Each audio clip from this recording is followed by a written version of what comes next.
আসসালামু আলাইকুম বন্ধুরা, সবাই কেমন আছেন? রনবাগা ধানের হাট, এটা আপনাদের সাথে শেয়ার করলাম।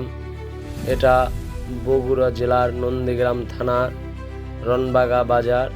এই ধান হাটটি ঐতিহাসিক হাট হিসেবে পরিচিত সবার কাছে।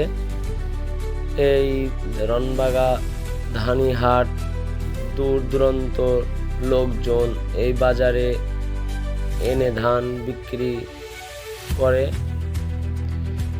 এই রনবাগা বাজারের ধান অনেক উন্নত মানের বিধায় যে মোকামগুলো ধানগুলো নেয়, সেই ধানগুলোর মানের কারণে অন্য অন্য হাটের তুলনায় রনবাগার হাটের ধানের দাম একটু বেশি হয়।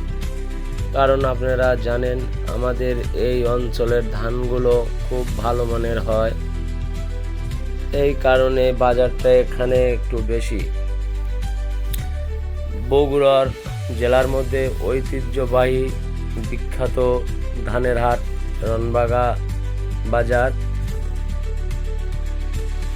অনেক ব্যাপারী এই বাজারে ধান কেনার জন্য আসেন এবং আমাদের এখানকার স্থানীয় যে মহাজনরা আছে ওনারাও এইসব ধান কেনা ক্রয় করা হয়। যাই হোক বন্ধুরা, এই হাটটা ধানের হাট হিসেবে নয়, এছাড়াও মাছ কাঁচা বাজারের জন্য বিখ্যাত। এই হাটটি মূলত সোমবার শুক্রবার হয়ে থাকে। আপনাদের অন্য দিন এই কাঁচা বাজারটা, মাছের বাজারটা শেয়ার করে আপনাদেরকে দেখাবো। তো সবাই লাইক, কমেন্ট, ফলো দিয়ে পাশে থাকবেন। ভালো থাকবেন।